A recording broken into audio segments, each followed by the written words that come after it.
मी तुम्हाला एवढा निश्चित सांगतो, जो माझा आत्मविश्वास मला सांगतो, की या महाराष्ट्रातल्या सर्व जणांना महाराष्ट्र म्हणून एकत्र आणू.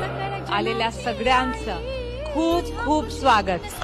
ही संस्कृतीचे नाव संपूर्ण जगात उज्ज्वल करेल. खूप आभार ते समाजासाठी.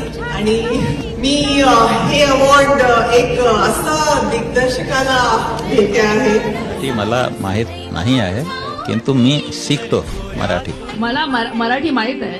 मी महाराष्ट्राची मुलगी आहे. मला मराठी आलं तर तुम्हाला बरं वाटतं, सर्वांना बरं वाटतं ना. तर माझ्या कर्मभूमीमध्ये राहून मी मराठी नाही बोललो तर दुसऱ्यांना त्रास नाही व्हायला पाहिजे, मला त्रास नाही. आता माझी बिल्डिंग होती गिरगावात, त्या चाळीत राहायचो मी. सगळी आठवण माझी त्या बिल्डिंगची, कुठे काय करायचो आणि कुठे काय लपायचो आणि काय हरकत